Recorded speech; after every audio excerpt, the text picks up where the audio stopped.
అనాథ శవాలకు అంత్యక్రియలు నిర్వర్తించటం, రోడ్లు కాల్వల్లో దొరికిన గుర్తు తెలియని శవాలను మార్చులోకి తరలించడం వంటి సేవల్లో శ్రీ శివలింగ భక్త బృంద సేవా సమితి కొనసాగుతోంది. స్థానిక వ్యవసాయ మార్కెట్ ఎదురుగా గల పెట్రోల్ బంక్ వద్ద మురుగు కాల్వలో గుర్తు తెలియని మృతదేహాన్ని 3 టౌన్ పోలీసులు గుర్తించారు. 3 టౌన్ ఎస్ఐ ప్రకాష్ రావు సూచన ప్రకారం పట్టణానికి చెందిన శ్రీ శివలింగ భక్త బృంద సేవా సమితి అధ్యక్షుడు కుర్రా శ్రీను సభ్యులను కలుపుకొని ఆ మృతదేహాన్ని తమ వాహనంలో ప్రభుత్వ ఆసుపత్రిలోని మార్చురుకి తరలించారు.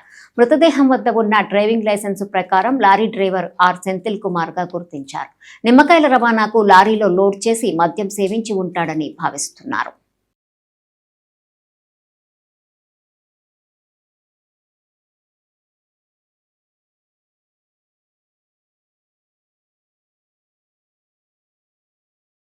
అందరికీ నమస్కారం అండి.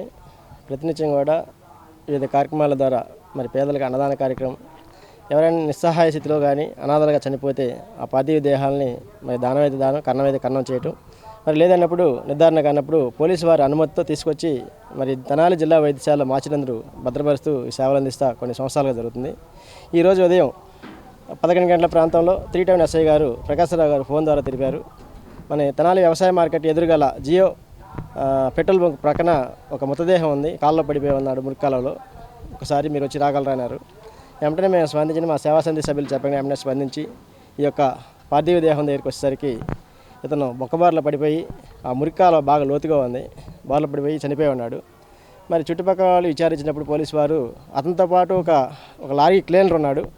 ఆ క్లీనరు చెప్పిన ఆధారాల ప్రకారంగా ఇతను తమిళనాడు ప్రాంతానికి చెందిన వ్యక్తిగా మరి తెలుసుకున్నారు వాళ్ళు.